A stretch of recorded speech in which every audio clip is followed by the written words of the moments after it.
Jésus Seigneur de tout ou Jésus Seigneur de rien du tout. Il y a beaucoup de gens qui veulent que Jésus soit juste leur sauveur. Mais avant que Jésus soit ton sauveur, il doit être ton Seigneur. Jésus Seigneur de ton planning. Quelles sont les richesses aujourd'hui que tu refuses à Dieu? Comprendre ici, quel est le plan B aujourd'hui? Qu'est-ce que Satan pourrait utiliser pour te faire quitter l'Église? C'est un fardeau d'être impur. C'est un fardeau d'être pur qui est plus léger. C'est un fardeau, en fin de compte, de ne pas rester fidèle. C'est un fardeau de rester fidèle. C'est un fardeau de ne pas prêcher la parole de Dieu. C'est un fardeau de ne prêcher la parole de Dieu. C'est un fardeau d'être un non-disciple. C'est un fardeau d'être un disciple. Mais c'est deux fardeaux qui t'emmènent dans deux directions différentes. Une t'emmène en enfer, l'autre au paradis.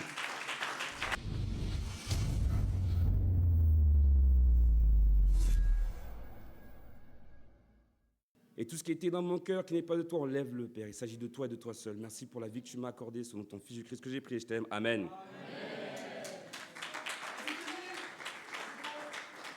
Le titre de mon message ce matin, c'est une église 100% engagée pour Jésus-Christ. Une église à 100% engagée pour Jésus-Christ. Vous savez, c'est la Coupe du Monde en ce moment. Et il y a plusieurs nations qui sont en compétition. Certaines qui ont quitté la compétition un peu tôt. On va prier pour Haïti. Mais ça, il y a une nation qui va gagner cette Coupe du Monde. Une seule nation va gagner cette Coupe du Monde. Et certains prient pour que ce soit la France. Il y en a qui prient pour que ce soit le Brésil. Il y en a qui prient pour la Colombie. Il y en a qui sont en train de prier pour la Côte d'Ivoire. Mais on va prier pour la France qu'elle gagne cette Coupe du Monde. Mais peu importe quelle nation va la gagner. Ça y est, dans chaque équipe, il y a des personnes qui vont être sur le banc et qui seront quand même champions du monde. Sans avoir touché un seul ballon. Mais ils auront quand même, en fin de compte, le titre de champion du monde. Sans être rentrés même une seule minute sur le terrain. Ils auront quand même le titre de champion du monde. Vous savez, le royaume de Dieu, c'est pas comme la Coupe du Monde. Parce que c'est pas une seule nation qui gagne, c'est toutes les nations qui peuvent gagner en Jésus-Christ. C'est dans l'équipe de Jésus-Christ qui s'appelle l'Église. Ok? Il n'y a personne qui est censé être sur le banc. Tout le monde est sur le terrain.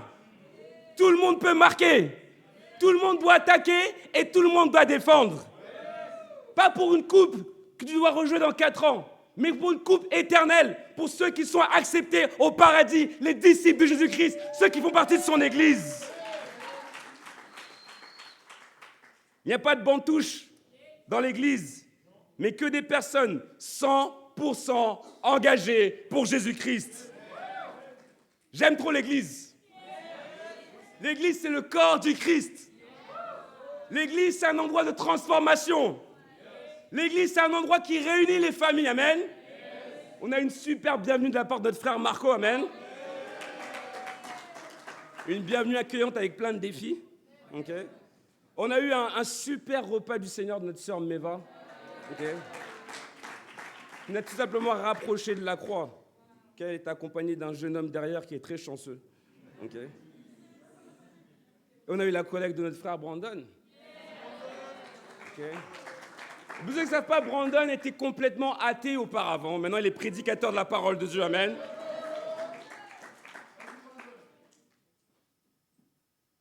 Et là, aujourd'hui, on va avoir un autre message, tout simplement, qui nous rappelle qu'on doit être une église à 100%. Amen. En Matthieu 16, verset 18.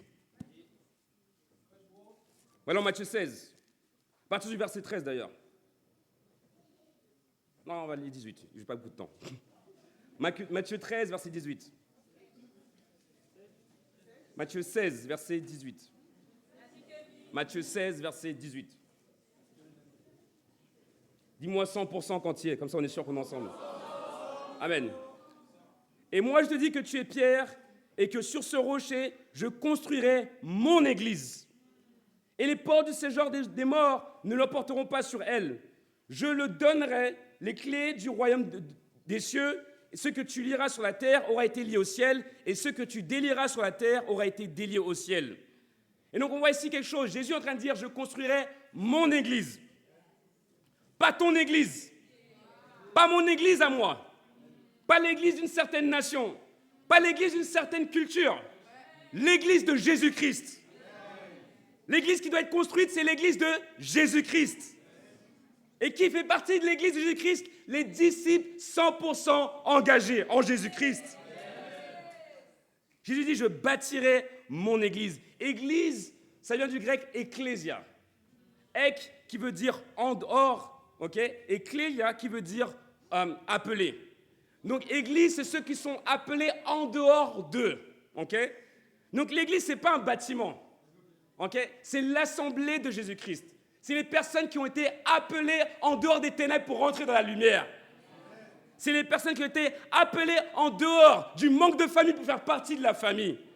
C'est les personnes qui ont été appelées en dehors du célibat pour rentrer dans le mariage. C'est les personnes qui ont été appelées en dehors de la pornographie, de l'impureté pour rentrer dans la pureté. C'est les personnes qui ne sont pas appelées en dehors des dealers pour devenir des prédicateurs de l'évangile. C'est les personnes qui t'appelaient en dehors de la solitude pour avoir une famille en Jésus-Christ.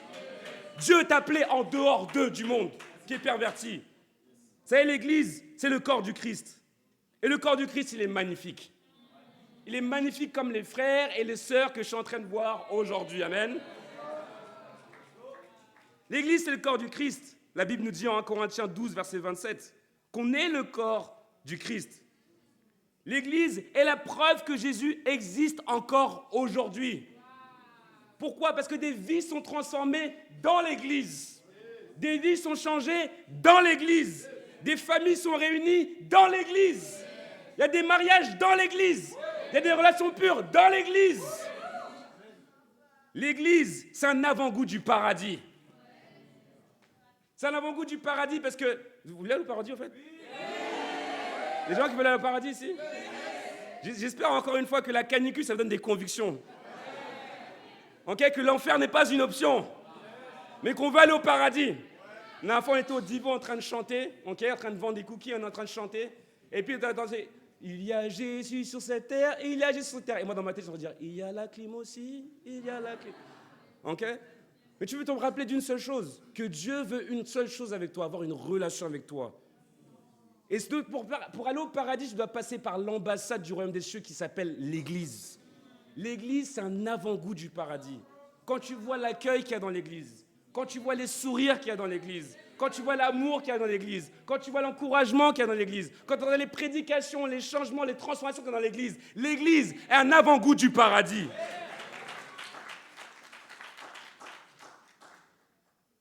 Vous savez, la Bible, elle nous rappelle quelque chose en Matthieu 11, verset 12.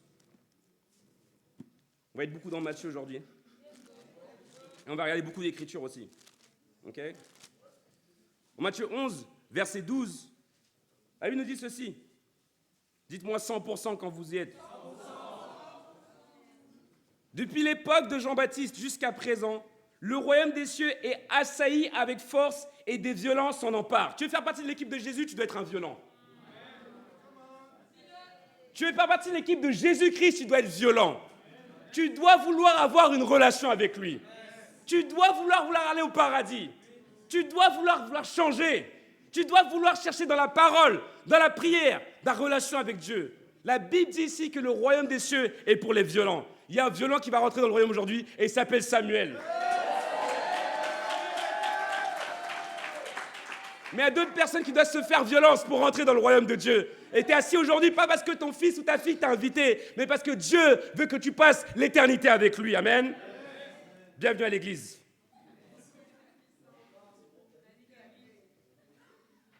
Vous savez, la raison pour laquelle Dieu te demande ton 100%, c'est parce que lui en premier, il a donné son 100%. Il a donné son sang pour ton sang. Jésus a toujours donné son 100%. C'est la raison pour laquelle Dieu nous demande de lui donner son 100%. Et c'est le seul qui a l'autorité de pouvoir demander 100% de notre part, 100% de notre cœur, 100% de notre âme et 100% de nos pensées. Vous savez, Jésus il a dit, dans Jean 4, verset 6, Jésus lui dit, Je suis le chemin, la vérité et la vie. Nul ne vient au Père que par moi. Personne d'autre sur terre n'a pu dire ça parce que Jésus est le seul chemin. Ok? Bouddha n'est pas le chemin. Il a dit cherchez le chemin. Bingo, trouver c'est Jésus. Mahomet n'est pas le chemin. Il avait une femme de 6 ans et il te promet des vierges pour l'éternité et pas une relation avec Jésus-Christ. Pur mensonge, faux prophète, déjà prédit dans la Bible. Le seul chemin, c'est Jésus-Christ. La science ne peut pas te sauver.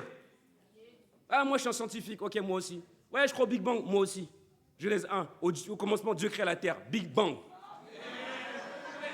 C'est les convictions.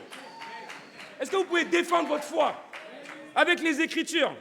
Est-ce que vous pouvez défendre votre foi avec votre témoignage? Est-ce que vous pouvez défendre votre foi avec vos actions, avec votre foi en Jésus-Christ? Est-ce que j'ai en face de moi des personnes qui sont à 100% pour Jésus-Christ? L'Église n'est pas un fan club où il s'agit des hommes. Il s'agit d'une seule personne, Jésus-Christ. Mais tu as des gens dans le monde qui sont plus chauds pour Bruno Mars au Stade de France, pour Beyoncé, pour je ne sais qui. On ne doit pas avoir ça dans l'Église, mais des gens qui sont à feu pour Jésus-Christ. Premier point. Jésus Seigneur de tout ou Jésus Seigneur de rien du tout. Apocalypse 19, versets 11 à 16. Ouais, cette église, elle est radicale. Oui, c'est vrai. Radicale, ça veut dire la racine, on va dans la Bible. Apocalypse 19. Dites-moi 100% quand vous y êtes. Apocalypse 19, en même temps, il faut que je dise le verset. Apocalypse 19, verset 11.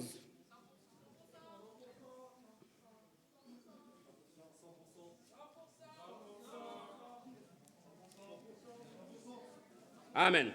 Ensuite, je vis le ciel ouvert. Et voici qu'un cheval blanc apparut. On va utiliser le livre d'Apocalypse bientôt. Cheval, c'est la représentation, en fin de compte, de la guerre. Jésus, quand il rentre à Jérusalem, il vient sur un âne qui est la représentation de la paix. Là, quand Jésus revient à la fin des temps, il revient sur un cheval. Donc, quand Jésus revient, ce n'est pas pour faire la paix, c'est pour faire la guerre à toutes les personnes qui n'étaient pas engagées à 100%. Verset 12. Ses yeux étaient comme une flamme de feu. Et il y avait de nombreuses couronnes sur la tête.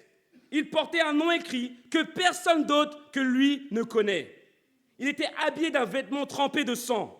Son nom est la parole de Dieu. Les armées célestes le suivaient, montés sur les chevaux blancs et habillés d'un fin lin blanc et pur. C'est le lin en ce moment, c'est super important dans les chaleurs.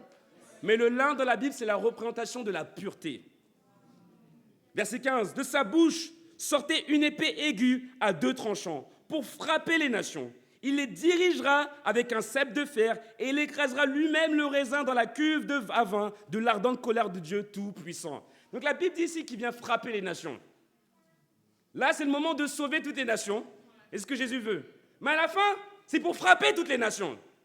C'est Jésus, maintenant, à l'instant même, c'est notre avocat. On a besoin d'être défendu, n'est-ce pas? Et il nous donne le Saint-Esprit pour nous défendre. Mais après, à un moment donné, Jésus se passe d'avocat à juge. Et Apocalypse, c'est un livre de victoire pour ceux qui ont toujours été engagés à 100% pour Jésus-Christ. Mais pour ceux qui ne sont pas engagés à 100% pour Jésus-Christ, c'est un livre de jugement. Donc s'ils sont jugés aujourd'hui par les Écritures, ce n'est pas moi. Je veux juste t'inspirer dans ton mariage à 100% avec Jésus-Christ. Verset 16. Il portait sur son vêtement et sur sa cuisse un nom écrit « Roi des rois et Seigneur des seigneurs ». Il y en a qui disent qu'on n'a pas un tatouage. Jésus il avait un tatouage sur la cuisse. « Roi des rois et Seigneur des seigneurs ». Ça, c'est Jésus quand il va revenir. Vous savez, il y a beaucoup de gens qui regardent les Écritures. Oui, le doux Jésus dans la bergerie. Ouh là là. Oh, le doux Jésus qui donne grâce, qui pardonne. Oui, c'est vrai. Mais aussi la version de Jésus, avec une double épée dans la bouche, des yeux en feu, d'accord, sur un cheval, écrit sur la cuisse, Roi des rois et Seigneur des seigneurs. Il y a beaucoup de gens qui veulent que Jésus soit juste leur sauveur. Mais avant que Jésus soit ton sauveur, il doit être ton Seigneur. Avant qu'il puisse te sauver, tu dois lui obéir. Ouais, mais on doit faire des actions. Oui. Ouais, mais la grâce, oui. Dieu t'a donné la grâce. Il t'a donné l'opportunité d'obéir à les Écritures. Tu n'étais pas obligé. C'est ça la grâce. Jésus Seigneur de tout ou Jésus Seigneur de rien de tout. On aime trop les gens quand ils font les confessions ici sur le podium en disant « Jésus est Seigneur ». comme Valentina ici même la semaine dernière. Ok? On aime trop ça, n'est-ce pas? Et j'ai vu, il y a une trend. C'est ça qu'on dit, c'est comme ça qu'on dit? Une trend? Sur Instagram, ok? Où tu vas inviter les gens, par exemple, à un événement et ils vont le faire dans différents modes. En mode triste, viens à la discussion sur la Bible. POV. C'est quoi POV? Ah! Merci, vous m'avez sauvé, je ne savais pas.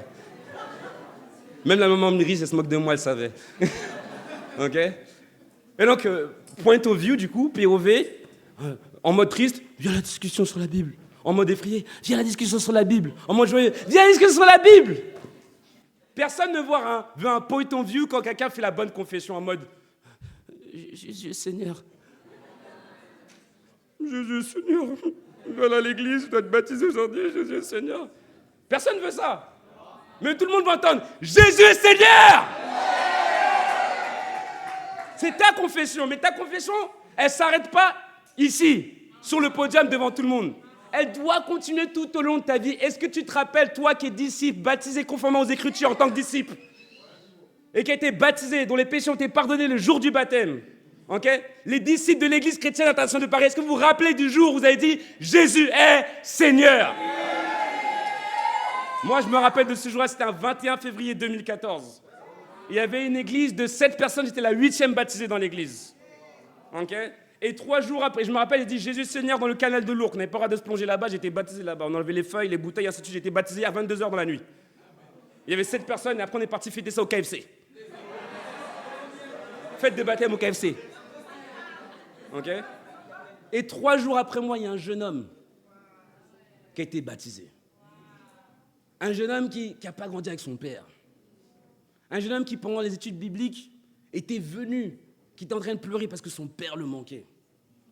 On a étudié la Bible avec ce frère-là. Okay? Il a été baptisé. Et un jour, on s'est retrouvés dans un midweek. C'est trop bien. On était 2. Je parle de cette église-là. On était 2. Okay? C'était il y a 12 ans. 2. Encore pas loin du canal de l'Ourcq. On était assis sur un banc. Et il y avait un frère dont je ne dirai pas le nom, qui était le 3e frère qui venait d'être baptisé. Okay? Et ce frère-là, il est arrivé en retard. On s'est dit, wow, on va plus être 2, on va être 3 dans le midweek, ça va être incroyable. Imaginez le midweek, les frères, à 2 personnes. Il n'y a pas d'invité et t'attends le bébé disciple qui arrive en retard. Et le bébé disciple qui arrive en retard, il vient avec un invité. On le voit arriver de loin. Donc attendez l'histoire, attendez avant d'acclamer, attendez. Et donc il arrive avec le gars en question, et le mec balèze et tout ça. On s'est dit, wow, il a invité quelqu'un, il a invité un invité, tu vois. Et il arrive, en fin de compte, il n'est pas venu en temps pour venir au midweek, il est venu pour nous dire qu'il tombait de la foi. Et qu'il quittait l'église, avec les 3 frères qu'il y avait dedans, et plus que 2 maintenant. Et la personne avec qui il est venu, ce n'est pas un invité, c'est un persécuteur pour dire, vous êtes une secte de 2 personnes. Encourageant, n'est-ce pas?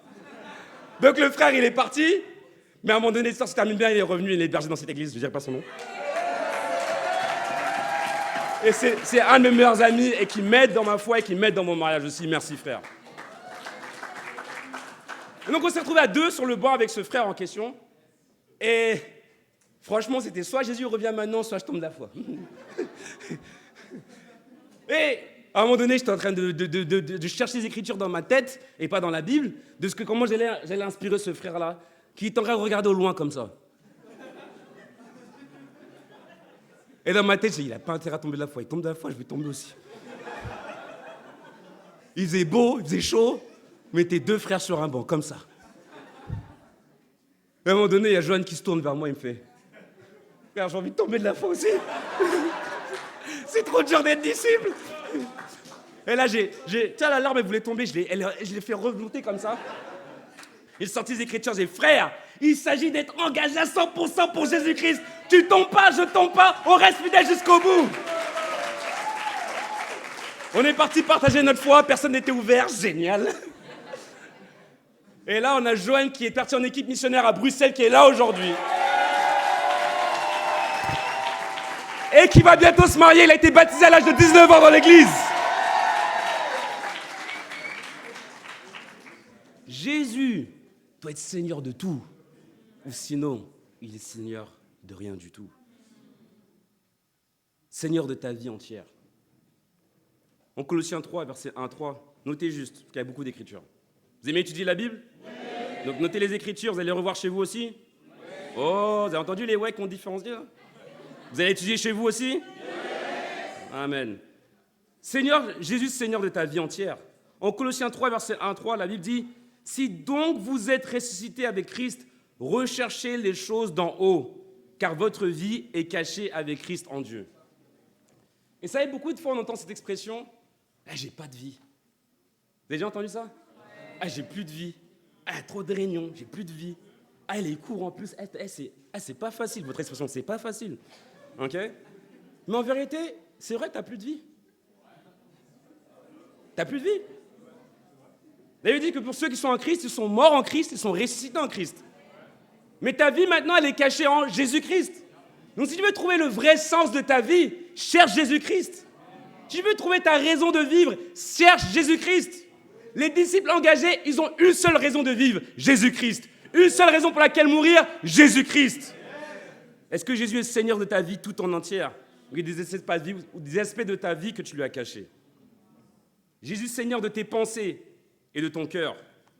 La Bible dit en Proverbe 4, verset 23, « Garde ton cœur plus que tout, car c'est de lui que jaillissent les sources de la vie. » Il y en a qui gardent plus leur porte-monnaie qu'ils ne gardent leur cœur.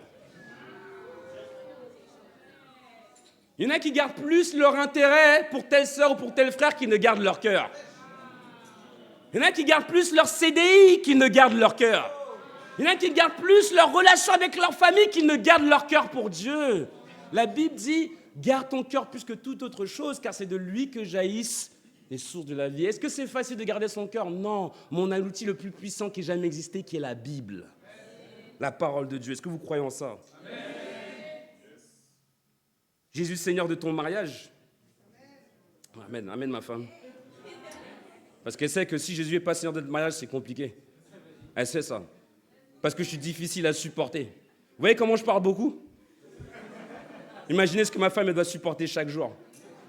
Ma femme, elle me demande de poser une question, elle repart avec une prédication. Elle me demande conseil, elle repart avec 3 points, un enseignement. C'est pas facile. Et je sais que je suis pas facile. Okay? J'ai rêvé d'une femme, Dieu m'a donné plus que la femme de mes rêves. Ouais. C'est vrai. C'est vrai. Dans le monde, jamais j'aurai une femme comme Sandra. Jamais. Jamais. C'était du n'importe quoi. Quand je suis arrivé dans l'église, j'étais impressionné par la qualité des femmes dans l'église. Pour les frères qui se mentent là, moi je suis resté parce qu'elle était jolie aussi. Ok? Aussi, j'ai dit aussi. D'accord? Montez pas, d'accord? Faut être vrai. Moi je suis vrai, faut pas mentir. Ok? Yuri qui boit, il boit frère. bois frère. Faut boire mon frère. Faut boire. Non, on sait. Yuri qui sait que normalement, dans le temps normal, jamais il a Nao de Paris, mais jamais. Il sait très bien. Non, mais c'est ça qui fait qu'on est reconnaissant. Tu vois ce que je veux dire ou pas? On est reconnaissant. Kerry, il sait, il sourit comme ça. Il sourit parce qu'il sait que normalement, t'as pas ça. Tu vois? Mais on veut être vrai. On ne veut pas faire semblant comme dans le monde. Ouais, on a un mariage parfait. Notre mariage n'est pas parfait. Mais Jésus est Seigneur de notre mariage. Donc, merci d'être la femme la plus patiente, la personne la plus patiente sur terre avec moi. Mais la Bible dit en Éphésiens 5, versets 25 à 23, « Marie, aimez votre femme comme Christ a aimé l'Église, et que la femme respecte son mari, et que l'homme aime sa femme. » Okay? Tu sais pourquoi il y a des gens qui ne veulent pas se marier? Parce qu'ils ont peur d'être exposés. Le mariage, ça va exposer ton égoïsme. Ça va exposer ton égoïsme. Ok? Être en sortie déjà, ça va exposer ton égoïsme et tes insécurités. Ok? Mais tu sais quand t'es exposé, quand t'as la lumière. Donc tu sais pourquoi tu ne veux pas être en sortie? Parce que tu veux rester dans les ténèbres dans un sens. C'est pour ça. Pourquoi tu ne veux pas te marier? Parce que quelque part tu veux garder ton... Non, moi quand je rentre à la maison, j'ouvre le frigo, c'est mon poulet à moi, personne par contre. Maison des sœurs, t'ouvres le frigo. Il y avait marqué mon nom sur la bouteille. Qu'est-ce qui se passe? Où est-ce que c'est passé? Faut rigoler, les sœurs à Colombe, faut rigoler. Ok? Mais la vérité, c'est quoi? C'est que tu ne veux pas être exposé parce que tu ne veux pas être dans la lumière. Mais quand tu acceptes d'être dans la lumière, tu sais quoi? On va voir tous tes défauts. Tant mieux, tu as la Bible, tu as la grâce de Dieu, tu peux changer. Est-ce que Jésus est Seigneur de ta playlist? Si on écoute les sons que tu as écoutés sur Spotify ou sur autre chose, est-ce qu'on peut mettre ça là dans les enceintes dans l'église? On va pas être mal à l'aise? Ah, ouais, non, hein, ok. Ok. Éphésiens 5, verset 19. Elle avait dit, entretenez-vous par des psaumes, des hymnes, par des cantiques spirituels, en chantant, célébrant le Seigneur dans vos cœurs. Vous savez ce que ça fait le chant? Le chant, c'est tellement puissant que les personnes, quand ils vont à l'armée, ils chantent. Les chants, c'est tellement puissant que Dieu dit qu'on doit chanter des nouveaux chants à notre Dieu. On peut chanter ici, mais est-ce que tu chantes chez toi, dans ta relation avec Dieu? Okay? On a des showcases. Est-ce que tu as un showcase avec Dieu? Ou tu as des nouveaux chants avec Dieu? Tu performes devant Dieu quelque part, dans un sens. Ok? Dieu doit être Seigneur de ta playlist, de ce que tu écoutes, de ce qui rentre dans ton cœur, et de ce qui en sort. Seigneur de ta pureté. Matthieu 5, on va aller là-bas, là c'est important, Matthieu 5. Tout est important, mais là on va aller. Matthieu 5.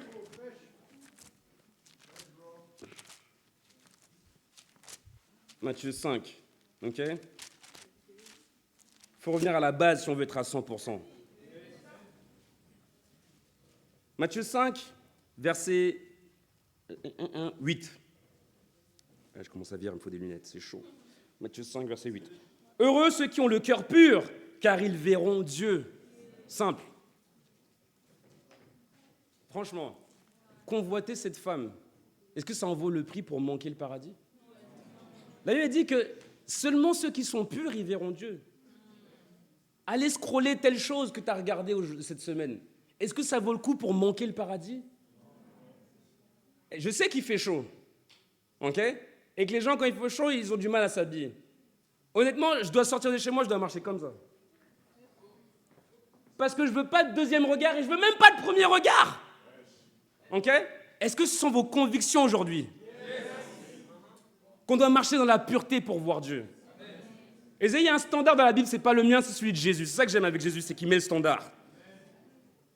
En Matthieu 5, verset 28, il dit, verset 27, Matthieu 5, verset 27, il dit, vous avez appris qu'il a été dit, tu ne commettras pas d'adultère. Mais moi, c'est Jésus qui parle, je vous dis, tout homme qui regarde une femme pour la convoiter a déjà commis un adultère avec elle dans son cœur. Si ton œil droit te pousse à mal agir, arrache-le et jette-le loin de toi. Car il vaut mieux pour toi subir la perte d'un seul de tes membres que de voir ton corps entier jeté en enfer. Jésus parle plus d'enfer que de paradis. Il n'y a pas un problème avec moi, regardez les Écritures. Le point, c'est quoi? Tu dois être pur. La pureté, c'est un privilège. Je ne vais pas le faire ici, le gars qui n'avait pas d'ancienne vie. Ouais, mais dans mon ancienne vie, la pureté, je ne savais même pas ce que ça voulait dire. Ok? C'est dans l'église que j'ai appris à regarder les femmes comme étant des sœurs et pas comme un objet sexuel. C'est un privilège que d'avoir des relations pures dans l'église. C'est pour ça qu'il faut plus de gens qui sont sortis dans l'église aussi. On va régler ça bientôt. Mais tu dois être pur. Jésus, Seigneur de ton planning. Qui a un planeur ici, un calendrier? Qui utilise un planning? Il faut utiliser un planning, guys. Ok? Il faut utiliser un planning. D'accord? Moi, j'ai mon téléphone pour le planning. Et en rouge, ou du moins en bleu, c'est toutes les choses qui concernent le royaume de Dieu. Et pour ma part, qu'il soit à temps plein dans le ministère, ça veut dire tout. Ok? Mais même auparavant, quand je travaillais dans un monde séculaire en tant qu'ingénieur, ok, je mettais en rouge les choses qui concernaient le royaume. C'est la première chose que je mettais. Ensuite, mon travail tourne autour de ça. Pour commencer, mon mariage tourne autour de ça. Mes enfants tournent autour de ça. Mon travail tourne autour de ça. Mes loisirs tournent autour de ça. Ok? Mais la chose qui compte et centrale et qui dicte mon planning, c'est le royaume de Dieu, c'est les réunions du corps du Christ.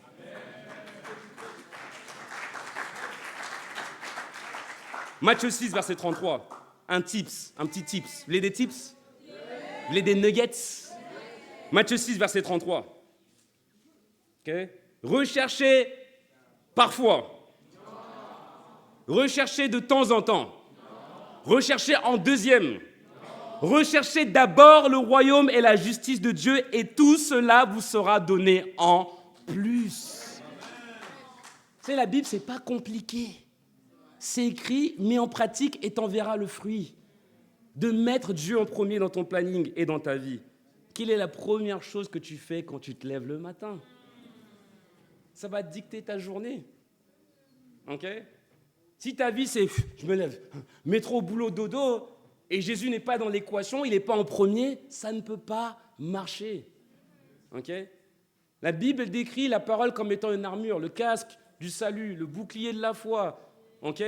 Toutes ces choses-là qu'on voit en Éphésiens 6, c'est des armes de Dieu. Et la Bible dit qu'on doit les prendre. Quand est-ce que tu mets tes armes ? Avant d'aller au combat ou après être retourné du combat ? C'est logique, n'est-ce pas ? Vous voyez comment c'est simple la Bible ?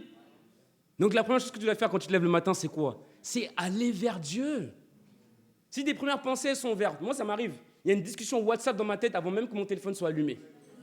Et il y a les groupes WhatsApp. Il y a un groupe WhatsApp dans ma tête, juste avant que les Bibles soient ouvertes des fois. Et je sais qu'à cause de ça, je dois aller prier. Sinon, je ne peux pas dans ma journée. Okay ? Et moi, mes enfants sont très dynamiques.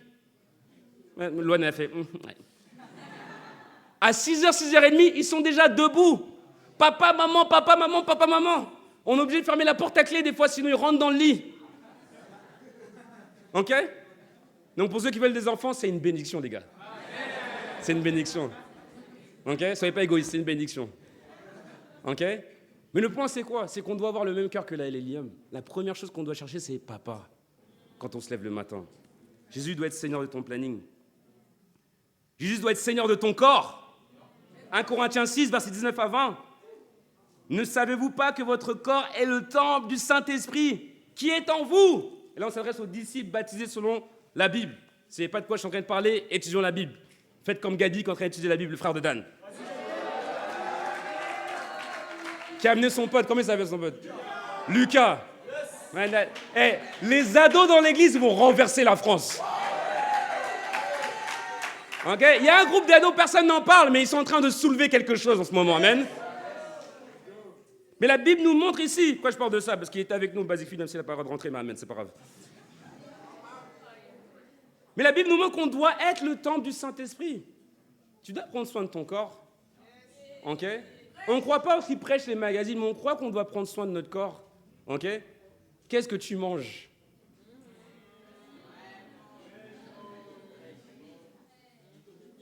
Ok ? Jésus Seigneur de ton frigo ou pas ? Jésus Seigneur de ton alimentation ou pas ? Jésus Seigneur à la salle de sport ou pas ? Ah, il n'y a plus beaucoup de amen. Hein ? Il n'y a plus beaucoup de amen. Tu dois prendre soin de ton corps. Certes, Dieu regarde au cœur, mais l'homme, il regarde à l'extérieur. Si tu veux gagner les hommes, okay, tu dois les gagner avec le cœur, mais tu dois aussi les gagner avec ton apparence. Pourquoi ? Esther, arrivée à la royauté grâce à sa beauté. David, la Bible dit qu'il était beau. Okay? Joseph, il était beau, ça lui a causé des problèmes, mais il est resté juste. Okay? Donc vous êtes toutes belles et tous beaux ici, amen. C'est pas ce que j'aurais à dire. Vous êtes le temple du corps, du Saint-Esprit. Mais il faut en prendre soin, la Bible dit, amen. On va avoir une autre classe dessus pour avoir plus de conviction, je pense, amen. Jésus, Seigneur de tes finances. Okay, il y en a qui ont été baptisés comme ça. Baptême par immersion, non, moi comme ça. Avec le porte-monnaie dans la main. On baptise tout le reste, mais sauf le porte-monnaie. Jésus doit être Seigneur de tes finances. La Bible nous dit en Malachie 3, versets 8 à 10. Ouais, je donne les Écritures, frère, je suis là.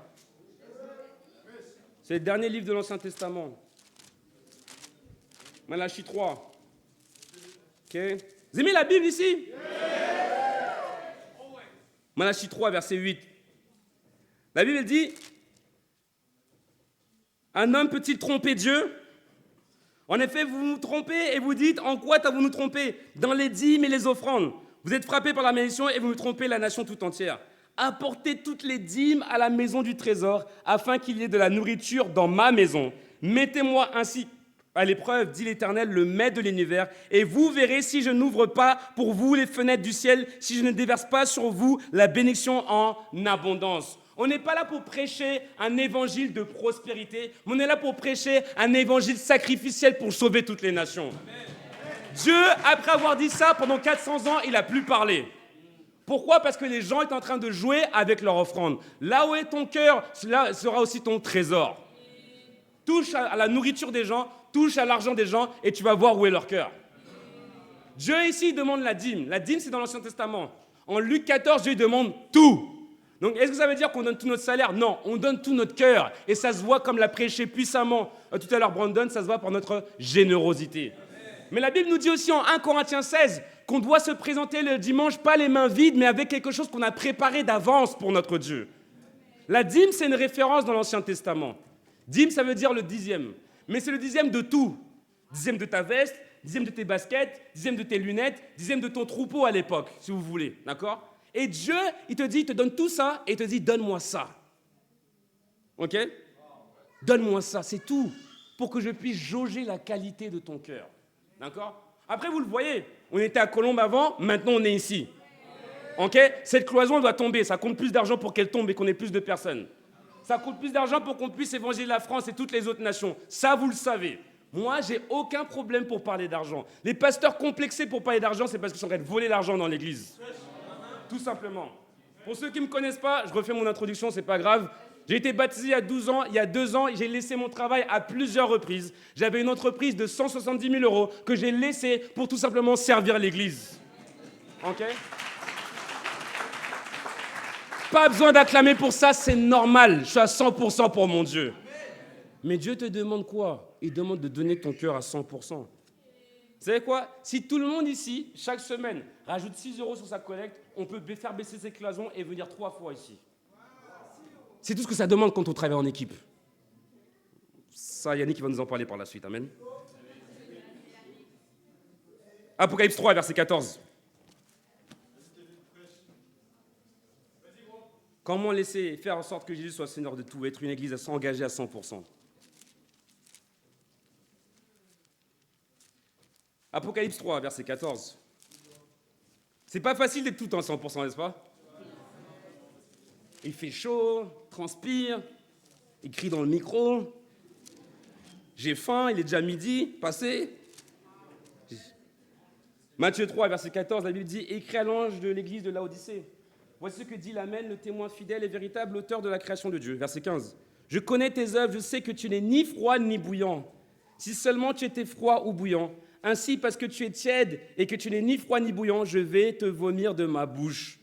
En effet, tu dis, je suis riche, je me suis enrichi, je n'ai besoin de rien. » T'as jamais des gens comme ça ? Vous voulez étudier la Bible ? Non, c'est bon, j'ai tout ce qu'il me faut dans ma vie. Vous voulez étudier la Bible ? Non, j'ai pas besoin. Ma grand-mère a fait ça pour moi à l'église catholique. Vous avez déjà entendu ça ? On prie pour eux. Certains d'entre nous, on a fait partie de ces gens-là. Donc, si tu fais partie de ces gens-là aujourd'hui, on ne te juge pas. Change. Dieu t'aime. Verset 18. « Je te conseille donc d'acheter chez moi de l'or purifié par le feu, afin que tu deviennes vraiment riche, des vêtements blancs, afin que tu sois habillé et qu'on ne voit plus la honte de ta nudité, ainsi qu'un remède à appliquer sur tes yeux afin que tu vois. Moi, je reprends et je corrige tout ce que j'aime. » On doit changer quelque chose dans la mentalité ici, dans l'Église, pour qu'on puisse avancer. La correction, les reproches, c'est un signe d'amour de la part de Dieu. Et donc, des fois, tu te sens, je suis loin de Dieu. Tu sens que Dieu s'oppose à toi. Des fois, c'est vrai, parce que tu es orgueilleux, comme moi, des fois, ça m'arrive. Ça arrive des gens qui sont orgueilleux, des fois, moi, ça m'arrive. Il y a des gens qui disent la vérité, d'autres, on va prier pour vous. Et la Bible te dit que la correction, c'est une marque d'amour de la part de Dieu. Comme un père, comme une mère va corriger son fils ou sa fille. Et donc, il dit, moi, je reprends, je corrige ce que j'aime. Et donc, du zèle, et repens-toi. Ça, la repentance, c'est génial. Ça veut dire que tu peux changer. La repentance, ça veut dire que tu peux avoir toutes les erreurs que tu as fait auparavant. Dieu dit, tu sais quoi, repens-toi, j'efface. Repentir, ça veut dire quoi ? Ça veut faire brûler la maison dans laquelle tu étais, brûler le péché dans lequel tu étais, faire demi-tour et te diriger vers Jésus-Christ. C'est trop bien, la repentance. Il n'y a que seul endroit où tu peux avoir la repentance, la vraie. C'est avec Jésus-Christ. Il te dit ici, « Voici, je me tiens à la porte et je frappe. Si quelqu'un entend ma voix et ouvre la porte, j'entrerai chez lui. Je souperai avec lui et lui avec moi. » Verset 21, « Le vainqueur, je le ferai asseoir avec moi sur mon trône. Tout comme moi, aussi j'ai vaincu et me suis assis avec mon Père sur son trône. Que celui qui a des oreilles écoute ce que l'Esprit dit à l'Église. » Dieu s'adresse ici, au travers de l'Église de Laodicée, à tout le monde. En disant, si seulement tu étais froid ou bouillant, mais le problème, c'est que tu es tiède. Pourquoi Laodicée ? Laodicée avait en fin de compte 2 sources, dans la vallée de Lycus, entre 2 villes communes pour leur eau. Hiérapolis, célèbre pour ses sources chaudes et ses bains thermaux, et Colosse, alimentés par une eau de montagne fraîche et pure. Et donc Laodicée recevait 2 sources d'eau différentes, une qui était chaude et une qui était froide. Et donc ils avaient quoi? De l'eau qui était tiède. Moi, l'eau tiède, j'aime pas. Mais on va parler de nourriture. Si on prend ton plat préféré, même si c'est une salade César, tu la veux pas chaude. Tu sais ces salades-là où les bords ils sont tout noirs parce que la salade elle te regarde comme ça? Ok? Si tu te croises à ton plat préféré, peut-être que les lasagnes, tu les veux pas froides et congelées, n'est-ce pas? Tu les veux à la bonne température. Mais tu sais quoi? Dieu te veut à la bonne température aussi. Il veut que tu sois zélé et chaud pour lui. Et pas tiède. Mais il dit, reviens à ton premier amour. Refais les choses que tu avais arrêté de faire auparavant. Je peux confesser? Ouais? Je dois grandir encore plus dans ma vie de prière. Et j'ai remarqué que depuis que j'ai les enfants, c'est une bénédiction, ce n'est pas une excuse. Mais j'ai commencé à prier à la maison, à genoux, c'est bien. Mais il y a quelque chose que je faisais à chaque fois et qui m'aidait à me rapprocher de Dieu, c'est de sortir, marcher, prier sous la pluie, sous le vent, la neige, peu importe. J'ai besoin de marcher et de prier, de regarder au ciel sans aucun intermédiaire entre Dieu et moi. Ça, c'est moi, c'est ma relation avec Dieu. Je n'ai pas envie de donner des défis à qui que ce soit. Kevin Kame, il est chaud par rapport à ça. Ok? Qu'est-ce que tu faisais auparavant que tu as arrêté de faire? Si je regarde ta Bible, est-ce qu'il y a plein de notes là? Est-ce que c'est les rideaux rouges partout? Okay. Est-ce que c'est marqué partout? Est-ce que ta Bible est en train de se composer comme ça là? Tu as une Bible qui est en désordre, ça veut dire que ta vie est en ordre. Mais si elle est toute propre et ainsi de suite, ça veut dire que je ne sais pas si tu es en train de l'ouvrir. Ok? Donc je veux appeler, faire quoi Église? De revenir à notre première, j'ai dit notre, tout le monde, moi en premier, notre premier amour, notre relation avec Jésus-Christ. Quelles étaient les choses que tu faisais auparavant que tu as arrêté de faire? Reviens à ton premier amour. Que Jésus soit Seigneur de tout, sinon il serait dire qu'il est Seigneur de rien du tout. Deuxième point. Il n'y a pas de plan B pour ceux qui sont totalement engagés. Pas de plan B. Ok? Marc 10, verset 21. Je vais sauter un peu, vous connaissez l'histoire du jeune homme riche, n'est-ce pas? Oui. Ceux qui ne connaissent pas, on va regarder ensemble. Bon, Marc 10, il y a ce jeune homme qui arrive devant Dieu, ok? Et qui pose les questions les plus importantes. Comment faire pour avoir la vie éternelle? On va lire à partir du verset 17. Dites-moi amen quand vous y êtes. Non, pas amen. Pas de plan B, vous dites, quand vous y êtes. Ok. Comme Jésus se mettait en chemin, un homme accourut se jeta à genoux devant lui. « Bon maître, lui demanda-t-il, que dois-je faire pour hériter de la vie éternelle ?» C'est une bonne question. Et c'est la question la plus importante. Okay? Et si vous ne savez pas répondre à cette question, on veut vous aider en étudiant la Bible avec vous. Okay? Ici, il vient voir Jésus. Il l'appelle bon maître. Maître, en d'autres termes, rabbi, qui veut dire enseignant.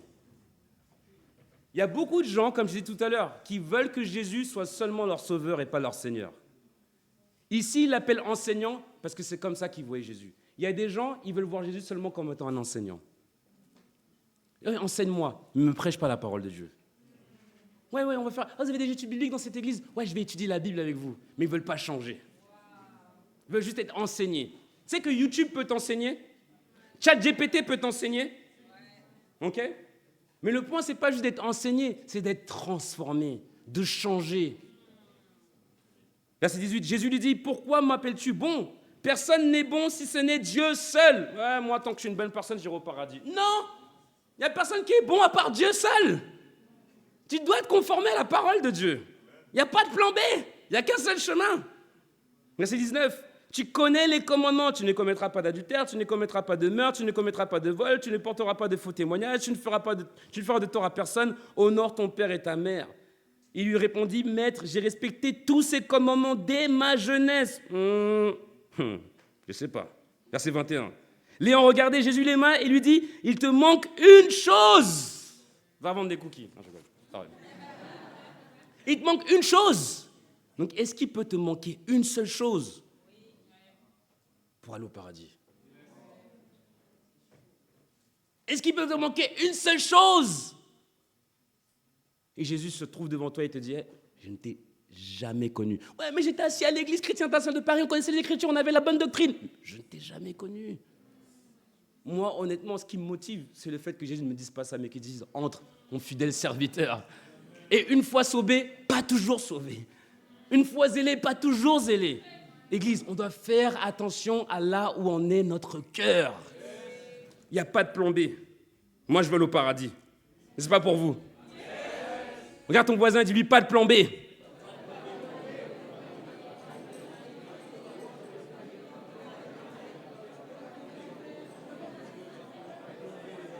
Marilyn, pas de plan B, je veux être restauré. Lohan, pas de plan B, je veux être baptisé. Amen, elle a dit avant moi, elle a dit avant moi. Elle a dit avant moi.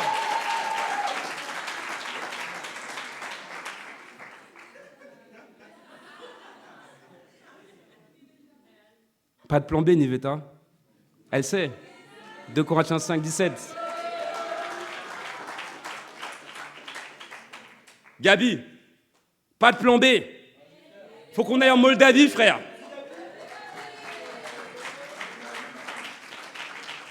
Verset 21. L'ayant regardé, Jésus l'aima. Il lui dit, il te manque une chose, va vendre tout ce que tu as, donne-le aux pauvres et tu auras un trésor dans le ciel. Puis viens, charge-toi de la croix et suis-moi. Mais l'homme s'assombrit à cette parole et s'en alla tout triste car elle savait, il avait de grands biens. Regardant autour de lui, Jésus dit à ses disciples qu'il est difficile à ceux qui ont des richesses d'entrer dans le royaume de Dieu. Vous savez ce que j'aime bien, c'est que Jésus dit les choses claires. Il ne va pas te mentir. Il dit, est-ce que c'est difficile? Ouais, c'est difficile, mec, c'est difficile. C'est pas facile. Entrer au ciel avec moi, c'est difficile. Non, moi je te dis tout de suite, c'est difficile. Calcule la dépense comme Lucie, c'est difficile. C'est difficile. C'est pas facile. Ok? Mais c'est la meilleure des décisions. C'est la meilleure des vies que tu puisses vivre. Malheureusement, ce jeune homme riche, il a refusé parce qu'il avait de grandes richesses. Quelles sont les richesses aujourd'hui que tu refuses à Dieu? C'était même pas une question d'argent, et si Jésus il allait faire quoi avec? C'était tout simplement que c'est ce qu'il plaçait sur son cœur avant tout. Est-ce que tes études sont un plan B? Est-ce qu'avoir une relation avec un homme qui n'est pas disciple est un plan B pour toi? Est-ce que ne pas venir à l'église parce que tu es persécuté est un plan B pour toi? Est-ce que ne pas venir au Divo parce qu'il fait trop chaud est un plan B pour toi? Ouais, on va aller dans toutes les nations, il faut démaner chez les frères, ça disparaît. C'est un plan B? Que tu tombes de la foi parce que tu n'as pas de conviction. Tous ceux qui sont mariés dans l'église ont habité dans une maison de frères ou sœurs. Tous, sans exception. Même Tony et Camille. Okay, ils étaient déjà mariés, mais quand même. Ils ont amené la Bible dans leur vie. Amen. Et tous les deux sont devenus disciples. À quelques jours d'intervalle. Donc ça fonctionne aussi pour les puristes. Okay? Mais ce que j'essaie de te faire comprendre ici, quel est le plan B aujourd'hui? Qu'est-ce que Satan pourrait utiliser pour te faire quitter l'église? Quelle corde il tient là? Qui peut tirer à n'importe quel moment et je suis plus disciple. Les vacances, c'est un plan B? Moi, je suis en vacances maintenant. Ah, man, ça c'est mon frère. Moi, je suis en vacances maintenant. Les vacances, c'est ici. On ne dit pas qu'on va voyager. On doit voyager, on doit aller dans toutes les nations. C'est pas ça le problème. Okay? Dans quelques semaines, je vais en Italie. Jamais été pour prêcher la parole de Dieu. Vacances aussi, parce que je prêche. Ok? Il n'y a pas de plan B pour ceux qui sont totalement engagés. Hernán Cortés, on raconte que lorsque le conquistador espagnol a débarqué au Mexique, c'était dans le monde, maintenant on débarque au Mexique, c'est pour prêcher la parole, c'est pas pour tuer les gens.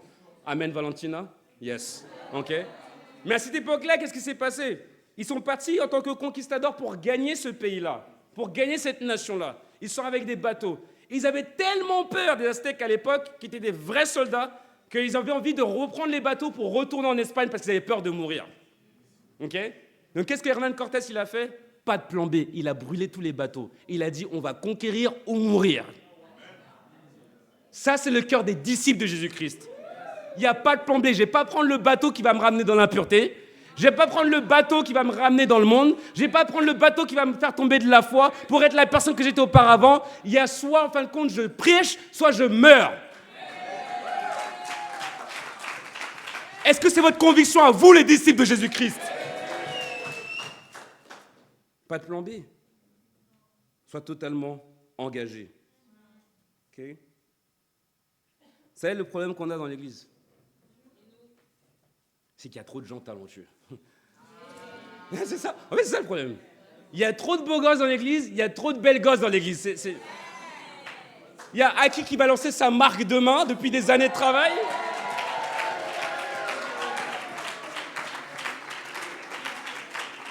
On était à une représentation que Yannick a été invité par Emmanuel Macron, ok, à l'Élysée. Ok. On a David Wallace qui fait le tour du monde pour jouer à la guitare. Ok. On a des chefs d'entreprise, je fais la marque NLD Beauty qui est là juste à côté. Ok. On a Acte 15 avec Sephora. On a 15, 5, Acte 15, 5. Acte 15, circoncision. Non, Acte 5. Ok. Il y a trop de talent dans l'église. Il y a trop. On a des gens qui travaillent à quartier, je ne vais pas dire leur nom, mais ils ne sont pas connus que pour ça, amen. Je ne vais pas dire leur nom, Ok. Il y a trop de talent dans l'église, et c'est ça le problème. Vous savez pourquoi c'est un problème? Parce qu'on va vouloir s'appuyer sur nos propres forces. Il y a trop d'étudiants de Jussieu ici. Non, pas assez en vrai. Mais il y a trop de talent. Et c'est ce qui va se passer si on va vouloir s'appuyer sur nos propres forces. En Matthieu 11, verset 28, la Bible nous dit ceci. C'est bientôt fini, ne vous inquiétez pas. Matthieu 11, verset 28. Et tu sais, il y a des versets comme ça. Tout à l'heure, Marco, il parlait de rafraîchissement. Okay. Ce verset, pour moi, c'est quand tes lèvres sont sèches et t'as chaud, là. Tu vois, et que ta gorge, elle est sèche, ce verset-là, c'est comme de l'eau glacée pour moi. Et on sait qu'on ne doit pas prendre de l'eau glacée quand il fait chaud, mais je m'en fiche. Matthieu 11, verset 28. La Bible dit « Venez à moi, vous tous qui êtes fatigués. » Il y a des gens fatigués, là? Désolé, Pascal. Venez à moi, vous tous qui êtes fatigués et courbés sous un fardeau, et je vous donnerai du repos. Acceptez mes exigences et laissez-vous instruire par moi, car je suis doux et humble de cœur, et vous trouverez le repos pour votre âme. En effet, mes exigences sont bonnes et mon fardeau léger. Dieu veut te donner du repos. Mais la première chose qu'il dit, c'est « venez à moi ». Tu sais, quand tu te reposes sans Dieu, c'est trop nul. T'es encore plus fatigué après. Oh, je vais me reposer. Dans le noir, avec la lumière du téléphone, la lumière bleue du téléphone qui défonce tes yeux, tu vois. Et après, t'es encore plus fatigué. Ok? Mais Dieu, en fin de compte, il veut te donner le repos. Et ici, il parle de fardeau. Ok? On a tous des fardeaux dans notre vie. Moi, je suis un fardeau pour vous. Vous devez m'écouter. Fardeau. Et vous êtes un fardeau pour moi aussi. Mais la Bible dit porter les fardeaux les uns des autres. Tant mieux, du coup. On peut mettre la Bible en pratique. Mais ici, le fardeau, c'est un joug. Le joug, c'est ce qu'on utilisait. Ok? Et peut-être il pourra me corriger. Pierre pourra me corriger, peut-être. Mais un joug, c'est quoi? C'est quelque chose qu'on mettait sur le cou, en fin de compte, des bœufs. Okay? Et des fois, tu peux avoir un joug ou tu peux avoir deux bœufs. Et en fin de compte, à ce joug-là, étaient attachés, en fin de compte, des sillons, étaient attachés des choses, de telle sorte à ce que quand le bœuf, il arrive, il puisse labourer la terre. C'était des lames, en fin de compte, qui labouraient la terre, parce qu'il n'y avait pas de tracteur à l'époque. Donc c'est un terme de l'agriculture. Donc un joug, tu le mets sur les bœufs, et ils avancent, et en fin de compte, ils labourent la terre. Quand Jésus dit « portez mon joug », s'il y a deux bœufs, s'il y a deux personnes qui portent le joug, il y a toi, mais il y a Jésus aussi qui est à côté, qui est en train de tirer avec toi. Ok, viens, on recule. Ok, viens, on va lancer des études. Ok, viens, on va prier. Ok, viens, on va faire une marche de prière. Ok, viens, on va en date ensemble. Ok, viens, on va étudier la Bible ensemble. Ok, viens, on va à l'école ensemble. Ok, viens, on va au travail ensemble. Ok, viens, on va former ma femme ensemble. Ok, on va promener notre chien ensemble. Ok, viens, on va faire telle chose ensemble. Pourquoi? Parce que tu marches avec Dieu. Maintenant, un fardeau, c'est lourd quand tu le portes tout seul. Mais si Jésus il porte, sachant qu'il était charpentier, qu'il était fit, ok? Qui va porter plus spirituellement? Toi ou Jésus? Vous comprenez pourquoi Jésus dit portez mon fardeau parce qu'il est plus léger? Le fardeau que tu dois porter, c'est ta croix. Et quand vous regardez dans Matthieu 26, c'est puissant parce que même Jésus il avait besoin d'aide pour porter sa propre croix. Il a pris Simon de Cyrène pour l'aider. Tu dois laisser Dieu porter ton fardeau, tu dois laisser les frères et les sœurs aussi porter ton fardeau en étant ouverts. Ok? Mais dans tous les cas, il y aura un fardeau. C'est un fardeau d'être impur. c'est un fardeau d'être pur qui est plus léger.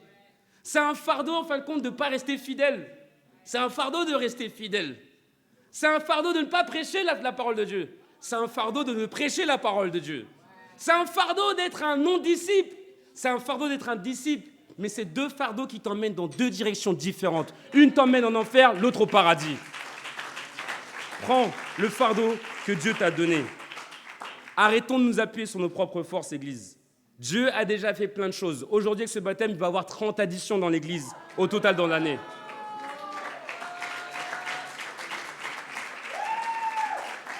Mais je suis sûr que tout le monde qui se donne à 100%, pas avec travail avec ses mains, mais avec son cœur, en allant vers Dieu, en étant pur, okay, en donnant son 100%, Dieu peut faire en sorte qu'on soit plus de 200 disciples, même avant l'IMC. Dieu peut le faire. Mais le point, c'est quoi? Ne t'appuie pas sur tes propres forces et arrête d'avoir des plans B. Amen. Troisième cours, dernier point, il n'y a qu'une seule écriture. Il y a deux chers là? Il y a une situation dans la classe des enfants. Il y a quelqu'un qui est arrivé dans la classe des enfants pour récupérer les enfants. Il dit, bougez pas, bougez pas, bougez pas, bougez pas. C'est pas vrai. Il n'y a personne qui est venu prendre nos enfants. Est-ce que vous ressentez, pour les parents dans la salle, pour tout le monde ici, ce que Dieu ressent quand ses enfants sont perdus dans le monde? Ouais, haïssez-moi si vous voulez, je m'en fiche.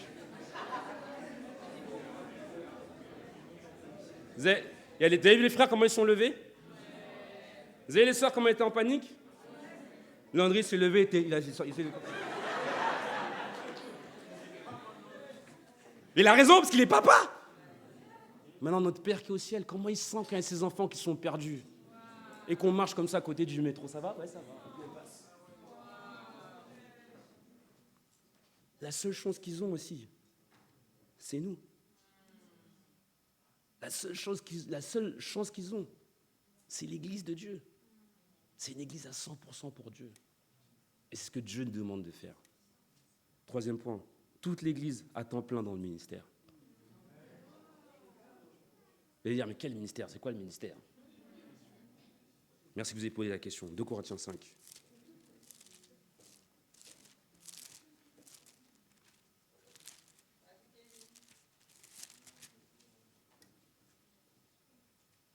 Il nous dit, verset 11, « Ainsi donc, puisque nous savons ce qu'est la crainte du Seigneur, nous cherchons à convaincre les hommes. » Donc, pour ceux qui viennent pour la première fois, bienvenue, on vous aime, on va vous sourire parce qu'on vous aime, on va vous faire des accolades parce qu'on vous aime, on va vous poser un tas de questions parce qu'on vous aime, mais on veut vous convaincre. On essaye de vous convaincre qu'il y a un seul chemin, c'est Jésus-Christ. Il n'y a qu'une seule manière d'être, c'est d'être 100% engagé pour Jésus-Christ en tant que disciple. On va vous convaincre pas par nos actions et par nos gestures, notre gestuelle du moins, mais avec les Écritures, qu'il n'y a qu'un seul chemin. La Bible dit, quant à Dieu, il nous connaît. Et j'espère que dans votre conscience, vous nous connaissez aussi. Verset 12. Nous n'allons pas de nouveau nous recommander, nous-mêmes auprès de vous, mais nous voulons vous donner l'occasion de vous montrer fiers à notre sujet, afin que vous puissiez répondre à ceux qui mettent leur fierté dans les apparences et non dans ce qui révèle du cœur. En effet, si nous avons fait preuve de folie, c'était pour Dieu. Si nous sommes raisonnables, c'est pour vous. C'est que l'amour de Christ nous presse, parce que nous sommes convaincus que si un seul est mort pour tous, tous sont donc morts. Et s'il est mort pour tous, c'est afin que ceux qui vivent ne vivent plus pour eux-mêmes, mais pour celui qui est mort et ressuscité pour eux. Ainsi, désormais, nous ne percevons plus personne de manière humaine. Et si nous avons connu le Christ de manière purement humaine, maintenant, nous ne le connaissons plus ainsi. Si quelqu'un est en Christ, il y a des gens qui sont en Christ ici? Amen. Il est une nouvelle créature. Les choses anciennes sont passées, voici toutes choses sont devenues nouvelles. Et tout cela ne vient pas de Dieu qui nous a réconciliés avec celui par Jésus-Christ et qui nous a donné le ministère de la réconciliation. Le ministère de la réconciliation a été donné à tout disciple baptisé conformément à la Bible.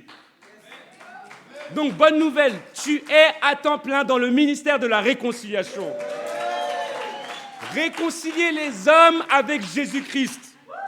C'est tellement de voir Dan assis à côté de son frère parce qu'il va le baptiser bientôt. C'est tellement beau de voir Brandon venir avec sa famille, ok? C'est tellement beau de voir les gens venir avec leur famille, des gens qui vont être baptisés, comme Samuel qui va le faire maintenant. Il s'agit de quoi? Il s'agit pour nous, Église, d'être à 100% et de réconcilier l'humanité avec Jésus-Christ. C'est notre raison de vivre, c'est notre raison d'être. De réconcilier le monde avec Jésus-Christ. L'année prochaine, on s'en va à Genève. Et on ne va pas faire la même erreur que la dernière fois. Il y a des gens qui sont en train de... Kiri et Lisa sont en train de chercher un travail à Genève. Ok? Pour déménager là-bas au mois de janvier, priez pour eux. Il n'a pas fallu beaucoup pour pouvoir les convaincre. Ils ont regardé l'équivalent de leur travail et leur salaire là-bas et ils ont dit « Ok, let's go, envoie-nous. » Ok? Mais on doit implanter cette église. Et après ça, on doit l'implanter, la Grèce, on doit l'implanter Athènes.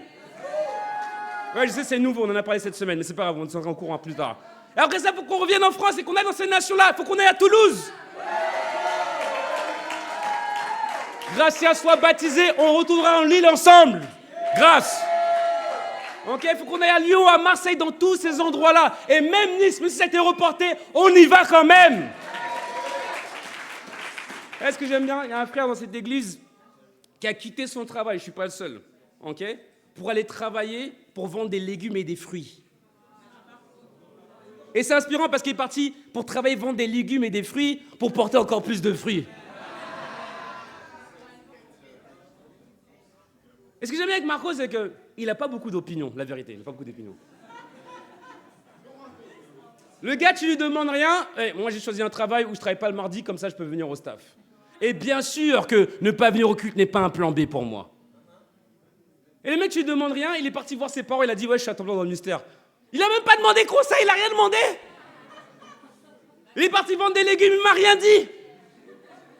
Il est parti. Marco, tu devrais construire avec telle personne. Ok, pas de problème, on y va. Maintenant on dit construire avec un tel. Mais non, mais il s'en fiche. Il s'en fiche. Pourquoi? Parce que pour lui, il n'y a pas de plan B, il a 100% engagé. Peut-être qu'après moi, c'est le prochain qui va diriger une église, je ne sais pas, peut-être.